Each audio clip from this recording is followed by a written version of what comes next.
नमस्कार दोस्तों, आज फिर से स्वागत है आपका इस नई वीडियो में। यहाँ पर आप देख सकते हो कि सरकारी अस्पताल भर्ती परीक्षा 2025 जो कि काफ़ी बड़ी भर्ती परीक्षा यहाँ पर रहने वाली है। ऐसे में आप यहाँ पर इंडिया में कहीं पर भी बिलोंग करते हो, आप यहाँ पर ऑल इंडिया इस जॉब के फॉर्म को यहाँ पर भर सकते हो। अब बात करते हैं यहाँ पर आपकी योग्यता कितनी होनी चाहिए, यानी कि आप यहाँ पर कितने पढ़े लिखे होने चाहिए। तो अगर आप यहाँ पर 10वीं पास हैं, 12वीं पास हैं, तो भी आप यहाँ पर फॉर्म भर सकते हैं। यहाँ पर आपका अगर मैं बात कर दूँ आपका काम क्या रहने वाला है, तो यहाँ पर आपका काम बड़ा ही सिंपल रहने वाला है।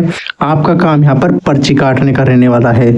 जैसे आप यहाँ पर किसी सरकारी अस्पताल में जाते हो, एज ए मरीज जाते हो, तो वहाँ पर आपने देखा होगा कि कोई ना कोई बंदा होता है जो वहाँ पर पर्ची काटने का काम करता है। तो ऐसे में उसकी जो जॉब है वो यहाँ पर निकली हुई है। आपकी एक सरकारी नौकरी रहने वाली है। यहाँ पर आपका काम मरीजों का पर्ची काटने का रहने वाला है। और यहाँ पर ग्रामीण सरकारी भर्ती 2025 है, जिसमें जो ग्रामीण अस्पताल होते हैं, सरकारी अस्पताल होते हैं, वहाँ पर ये आपकी यहाँ पर भर्ती रहने वाली है। तो आज की इस वीडियो में हम जानते हैं कि यहाँ पर आपका फॉर्म कैसे भरा जा सकता है, साथ ही कौन कौन सी योग्यताएं आपसे यहाँ पर मांगी गई हैं, आपकी एज कितनी होनी चाहिए, साथ ही आपके यहाँ पर कौन कौन से डॉक्यूमेंट लगने वाले हैं। तो चलिए दोस्तों फिर इस वीडियो को स्टार्ट करते हैं। साथ ही आपने अभी तक मेरे इस चैनल को यहाँ पर सब्सक्राइब नहीं किया है तो आप इसको यहाँ पर सब्सक्राइब कर लें, ताकि आप यहाँ पर डेली बेस पर जो सरकारी नौकरी से रिलेटेड जो अपडेट है वो आप यहाँ पर लेते हैं। दोस्तों आप यहाँ पर स्क्रीन पर देख सकते हो कि सरकारी हॉस्पिटल पर्ची काटने की जॉब 2025। यहाँ पर सबसे पहले हम इसका एक छोटा सा ओवरव्यू ले लेते हैं कि जैसे कि हम बात करते हैं यहाँ पर विभाग का नाम कौन सा रहने वाला है। तो स्वास्थ्य विभाग यानी कि जो हेल्थ जो मिनिस्ट्री होती है उसकी तरफ से ये जॉब यहाँ पर निकाली गई है। सरकारी अस्पताल में आपकी यहाँ पर पर्ची काटने की जॉब लगने वाली है। यहाँ पर पद की अगर मैं नाम की बात करूँ तो यहाँ पर आपका काम पर्ची ऑपरेटर या एज ए क्लर्क की तरह आपका यहाँ पर काम रहने वाला है। अब बात करते हैं यहाँ पर कि पद कितने निकले हैं। यहाँ पर तो पदों की जो संख्या है वो यहाँ पर जल्द घोषित कर दी जाएगी। यहाँ पर जैसे आप यहाँ पर देख सकते हो कि शैक्षणिक योग्यता, तो शैक्षणिक योग्यता अगर आप यहाँ पर 10वीं पास हो, 12वीं पास हो, आपको यहाँ पर अच्छे से कंप्यूटर चलाना आता है, कंप्यूटर की कोई आपको बेसिक नॉलेज है, तो भी आप यहाँ पर सरकारी अस्पताल में पर्ची ऑपरेटर की जॉब के लिए अप्लाई कर सकते हो। उसका आप यहाँ पर फॉर्म भर सकते हो। अब दोस्तों सबसे बड़ी समस्या आती है कि आयु सीमा कितनी रहनी चाहिए। तो यहाँ पर आप देख सकते हो कि 18 वर्ष आपकी यहाँ पर मिनिमम एज होनी चाहिए। इसी के साथ ही आपकी जो मैक्सिमम एज है वो 40 वर्ष होनी चाहिए। यानी कि अगर आप यहाँ पर 18 से 40 वर्ष के बीच के युवक हो तो आप यहाँ पर इस फॉर्म को भर सकते हो। बात करते हैं सैलरी कितनी रहेगी, आपके यहाँ पर वेतनमान कितना रहेगा। तो 15,000 से 30,000 जो कि एक क्लर्क का जॉब की जो रहती है सैलरी, वही आपके यहाँ पर रहने वाली है। अब आवेदन कैसे कर सकते हैं, तो आवेदन आप यहाँ पर ऑनलाइन कर सकते हो या फिर आप यहाँ पर हेल्थ डिपार्टमेंट में जाकर के ऑफलाइन भी कर सकते हो। अब यहाँ पर इतना होने के बाद बात करते हैं कि चयन प्रक्रिया यानी कि आपका सिलेक्शन कैसे होगा।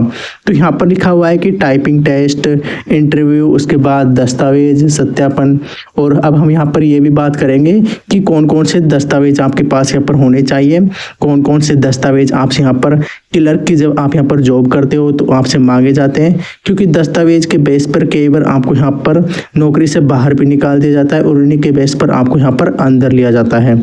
अब यहाँ पर अंतिम तिथि वो भी यहाँ पर अभी जल्द घोषित कर दी जाएगी, क्योंकि ये जॉब की जो इन्फॉर्मेशन वो आपको मैं पहले ही दे रहा हूँ। ऑफिशियल वेबसाइट्स पर जाके भी आप यहाँ पर जो इससे रिलेटेड जो न्यूज़ है, अपडेट है, नोटिफिकेशन है, वो आप यहाँ पर देख सकते हो। आपके यहाँ पर जो भी अपने राज्य की जो संबंधित जो स्वास्थ्य विभाग की जो वेबसाइट्स है, हेल्थ मिनिस्ट्री की जो भी वहाँ पर वेबसाइट्स होगी, उस पर ही इसका नोटिफिकेशन आता है, आप वहाँ पर देख सकते हो। बात करते हैं कि सरकारी अस्पताल पर्ची काटने की नौकरी होती क्या है, इसमें क्या काम करना पड़ेगा और कितने बजे से कितने बजे तक काम करना पड़ता है। तो आप यहाँ पर अपने आसपास कहीं ना कहीं सरकारी अस्पताल में तो ज़रूर गए होंगे। वहाँ पर आप जैसे ही जाते हैं तो सबसे पहले मरीज की यहाँ पर पर्ची कटाई जाती है। तो पर्ची काटने के लिए वहाँ पर एक ऑपरेटर, एक क्लर्क वहाँ पर बैठा हुआ रहता है। तो आपको जब जॉब लग जाएगी तो भी आपको भी इसी तरह से काम करना है। एज ए पर्ची काटने के जो ऑपरेटर होता है या फिर सरकारी जो क्लर्क होता है उसकी तरह काम करना है। यहाँ पर इनकी जो ड्यूटी होती है वो यहाँ पर ओपीडी में लगती है और इनका जो टाइम लाइन होता है वो फिक्स होता है कि सुबह के यहाँ पर 8 बजे से शाम के 4 वर्ष तक 5 वर्ष तक वो एक फिक्स क्राइटेरिया में जॉब करते हैं। पद का नाम सरकारी पर्ची ऑपरेटर क्लर्क की जॉब रहने वाली है। काम मैंने जैसे कि आपको यहाँ पर पहले ही बताया कि आपको यहाँ पर सरकारी रिकॉर्ड को मेंटेन भी करना है, कौन सा मरीज यहाँ पर आया है नहीं आया है, उसने कौन सी यहाँ पर मेडिसिन ली है कौन सी नहीं ली है, साथ ही उसका कौन सा चेकअप कराया गया है कौन सा नहीं कराया गया है। तो आपको मेडिकल जो मरीज होते हैं उनसे रिलेटेड आपको यहाँ पर अपडेट रखनी है, रिकॉर्ड मेंटेन करना है। अब बात करते हैं शैक्षणिक योग्यता, यानी कि आप यहाँ पर कितने पढ़े लिखे होने चाहिए। तो इन्होंने यहाँ पर मेंशन किया हुआ है कि आप यहाँ पर कम से कम 8वीं पास, 10वीं पास, 12वीं पास कम से कम होने चाहिए, ताकि और साथ ही आपके पास यहाँ पर कंप्यूटर का बेसिक ज्ञान तो जरूर होना चाहिए, क्योंकि आपका काम यहाँ पर कंप्यूटर पर रहने वाला है। तो ऐसे में आपको यहाँ पर कंप्यूटर चलाना आना चाहिए, उस पर डाटा एंट्री का काम आपको आना चाहिए, ताकि मरीजों का जो भी डाटा है उसको आप यहाँ पर अच्छे से यहाँ पर कलेक्ट कर सकें।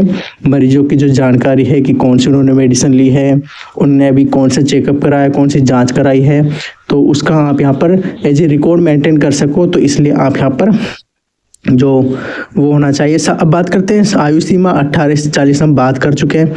अनुभव की बात ये है कि अनुभव की अभी तो यहाँ पर ऐसा कोई यहाँ पर क्राइटेरिया नहीं आया है, बट अगर आपको अनुभव है तो ये आपके लिए यहाँ पर बेटर रहता है। तो ऐसे में अगर आपको अनुभव है पर्ची काटने का, या फिर आपको यहाँ पर किसी हॉस्पिटल में आपने यहाँ पर काम किया हुआ है, आपको एक्सपीरियंस है 1 ईयर्स 2 ईयर्स का, तो आपके लिए एक बड़ा ही इजीली एप्लीकेबल हो जाता है ये फॉर्म आपके लिए यहाँ पर। अब बात करते हैं कंप्यूटर ज्ञान। तो कंप्यूटर ज्ञान जैसा कि नॉर्मली होता ही है, उसके साथ आपको यहाँ पर एक्सेल पर काम करना जरूर आना चाहिए, डाटा एंट्री करना और जो भी टाइपिंग वगैरह का काम आपको यहाँ पर अच्छा आना चाहिए। अब इससे रिलेटेड जो वेबसाइट्स है उस पर जाकर के आप यहाँ की बाकी जो अपडेट है वो भी देख सकते हो, बट अगर कोई न्यूज़ आती है, कोई नोटिफिकेशन आता है तो मैं आपको यहाँ पर पहले ही बता दूंगा। अब बात करते हैं यहाँ पर जरूरी दस्तावेज कौन कौन से होंगे। जब आप यहाँ पर ऑपरेटर के लिए अप्लाई करते हैं तो आपके पास आधार कार्ड होना चाहिए, 10वीं 12वीं की मार्कशीट होनी चाहिए। इसके साथ ही आपके पास यहाँ पर ग्रेजुएशन का सर्टिफिकेट जरूर होना चाहिए। पासपोर्ट साइज यहाँ पर फोटो मांगी जाती है, और साथ ही दोस्तों यहाँ पर आपके पास जाति प्रमाण पत्र जरूर होना चाहिए, ताकि आप यहाँ पर अपनी जाति के अकॉर्डिंग, अपनी कास्ट के कैटेगरी के अकॉर्डिंग आप यहाँ पर रिजर्वेशन ले सकें। तो उस बेस पर आपके पास यहाँ पर बाकी के डॉक्यूमेंट जैसे कि निवास प्रमाण पत्र और कंप्यूटर सर्टिफिकेट भी अगर आपसे मांगा जाता है तो आपको यहाँ पर जरूर देना है, ताकि आप यहाँ पर जल्द से जल्द अपनी नौकरी के लिए सिलेक्ट हो सको। तो ये कुछ ज़रूरी दस्तावेज होते हैं जो कि जैसे ही आप यहाँ पर सिलेक्ट हो जाते हो तो उसके बाद वेरिफिकेशन के लिए मांगे जाते हैं। तो ऐसे में अगर आपके पास इनमें से कोई अभी नहीं है तो आप यहाँ पर जल्द से जल्द बनवा लें अपने किसी भी पास के मित्र से जाकर के। तो आज की वीडियो में हमने आपको ये बताया कि कितनी तो आपकी यहाँ पर एज रहनी चाहिए, साथ ही आपके यहाँ पर कौन कौन से दस्तावेज यूज होंगे, उसके साथ ही आपका यहाँ पर काम क्या रहने वाला है।